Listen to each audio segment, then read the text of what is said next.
नमस्कार, HSC मित्रा में आपका स्वागत है। आज हम लोग बात करने वाले हैं मॉक ड्रिल क्या है। मॉक ड्रिल के ऊपर पूरे डिटेल से हम लोग बात करेंगे। हमारे साथ हमारे सुपीरियर, हमारे मैनेजर साहब जुड़े हुए हैं, उनसे हम पूछेंगे मॉक ड्रिल क्या है। Hello sir. हेलो। नमस्कार। नमस्कार सर, आज का हमारा सवाल था कि कंस्ट्रक्शन साइट या फिर अभी देश के कंडीशन के ऊपर भी मॉक ड्रिल क्या है। मॉक ड्रिल का बहुत सारा सवाल आ रहा है बीच में कि मॉक ड्रिल क्या है। मॉक ड्रिल देखिए क्या है। मॉक ड्रिल किसी भी इमरजेंसी सिचुएशन में आप एक प्रिपरेशन करते हैं। इमरजेंसी सिचुएशन से निपटने के लिए एक आप प्रिपरेशन करते हैं, उसको मॉक ड्रिल करते हैं।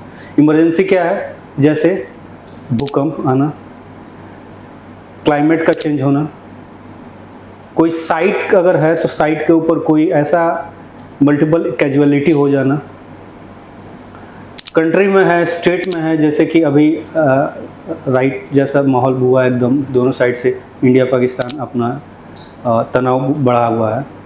तो इस सब सिचुएशन से निपटने के लिए कंस्ट्रक्शन साइट हो या अपना कंट्री हो, स्टेट हो, डिस्ट्रिक्ट हो, किसी भी सिचुएशन से निपटने के लिए कि फ्यूचर में अगर ऐसा कुछ हो तो कैसे हम निपटे, उसके लिए एक ड्रिल करते हैं जिसे हमने मॉक ड्रिल बोलते हैं कि इमरजेंसी सिचुएशन में हम लोग कैसे निपटे। इसका मकसद यही होता है। अभी हमारा सर ये तो हो गया मॉक ड्रिल क्या है। अभी हमारा दूसरा चीज़ है, एक ब्लैक आउट करके हर स्टेट, हर सिटी में, हर छोटी बड़ी सिटी में एक चल रहा है प्रिपरेशन। ब्लैक आउट करके कोई टाइमिंग फिक्स कर दिया जा रहा है, उसमें ब्लैक आउट किया जा रहा है। ये क्या है?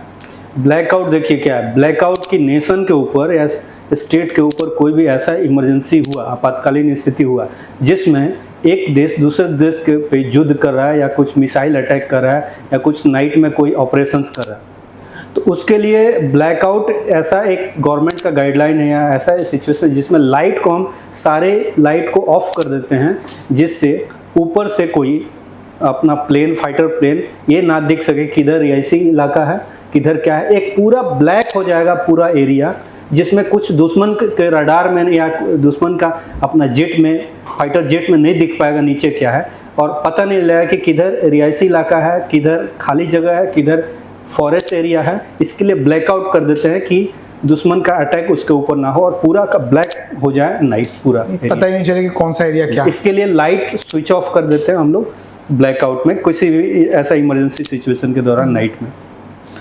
उसके बाद इसका था कि इसका बेनिफिट्स और इसके ऑब्जेक्टिव्स क्या होते हैं सर, किस तरह से इसको हम लोग लेते हैं?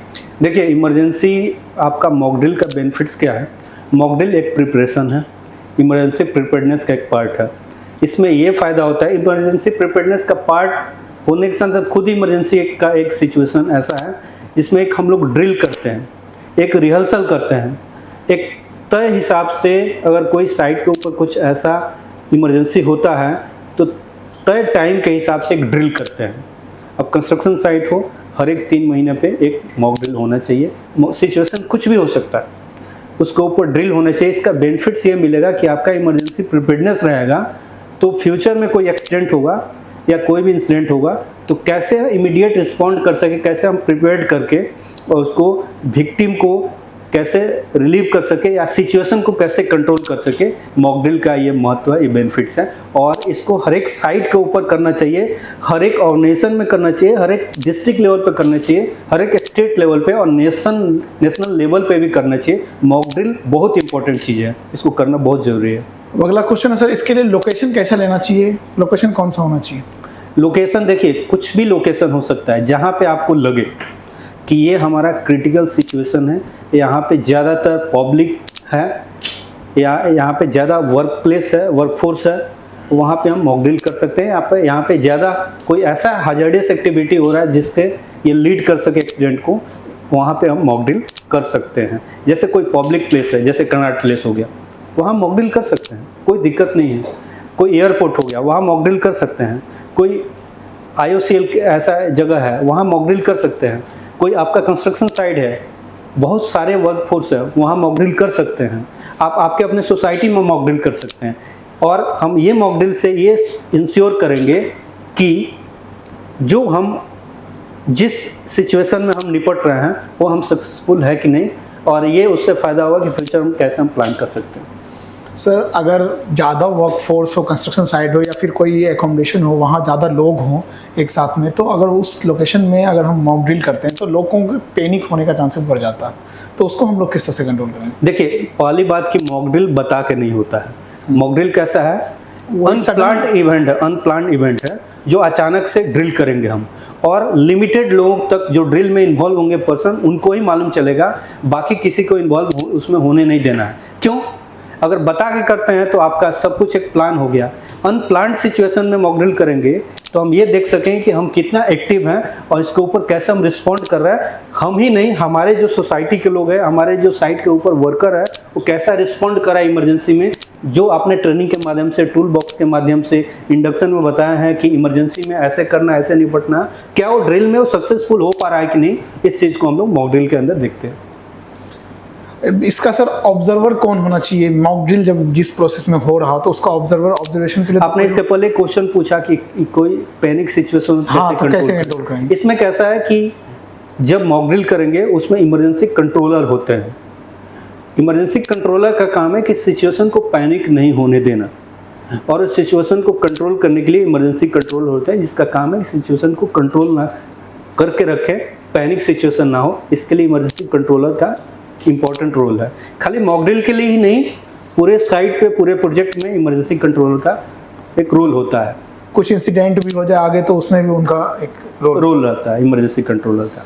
नेशनल लेवल पे आप देखिए कि अलग अलग एडवाइजरी लोग हैं, अलग अलग आप देखिए कि तीनों सेना के प्रमुख हैं, चीफ हैं, तो उन सबका भी यही काम है कि साइड आप नेशन के ऊपर कोई आपातकालीन स्थितियाँ कैसे कंट्रोल करें। सेम उसी चीज़ को आप अपने साइट के ऊपर समझिए कि इसमें इमरजेंसी कंट्रोल है, वो भी एक इमरजेंसी कंट्रोलर का ही एक रोल निभाते हैं, जो तीनों सेना के चीफ। अभी इसमें सर जो हमारा उसके बाद का सवाल था आपका, ऑब्जर्वर कौन होना चाहिए? इसमें क्या क्या लूप आई, उसके लिए कोई ऑब्जर्वर तो हो? ऑब्जर्वर एक आपके टीम में से वो पर्सन होना चाहिए, थर्ड पर्सन होना चाहिए, जो कि सारे गतिविधियों पर नज़र रखे, इमरजेंसी कहाँ हुआ, कैसे हुआ, और एक सिंसियर पर्सन होना चाहिए जो कि सब चीज़ को एक रिटर्न में ऑब्जर्व करे, अपने आंखों से ऑब्जर्व करे और देखे कि क्या गलत है, क्या आपने गुड पॉइंट ऑब्जर्व किया, क्या बैड ऑब्जर्वेशन है, सब कुछ को उसको रिकॉर्ड करे। वैसा ऑब्जर्वर होना चाहिए, एक सिंसियर बंदा होना चाहिए और एक टीम के तरह उसको देखे और कंट्रोल करे सिचुएशन, वैसा ऑब्जर्वर होना चाहिए। तो सर आप बता रहे थे भी इमरजेंसी कंट्रोल होना चाहिए, तो कंस्ट्रक्शन साइट के अंदर इमरजेंसी कंट्रोलर कौन होना चाहिए?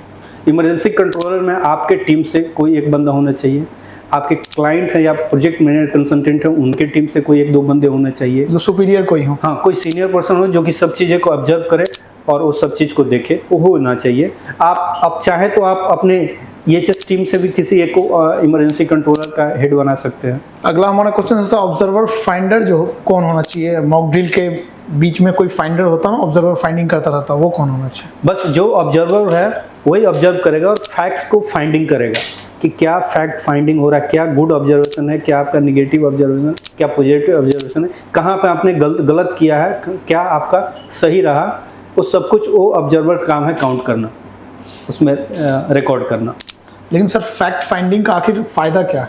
फैक्ट फाइंडिंग का क्या है कि इमरजेंसी सिचुएशन हुआ, मॉक ड्रिल हुआ, आपका हेड काउंट हुआ, रोल कॉल हुआ, फिर क्लोज किए हम लोग, उसके बाद से जब हम रिपोर्ट प्रिपेयर करेंगे या फिर क्लोजिंग मीटिंग लिंक करेंगे हम पूरे टीम मेंबर के साथ, तो हम जो भी फैक्ट है उसको फाइंडिंग किए हैं उसको सबको टीम के साथ बताएंगे।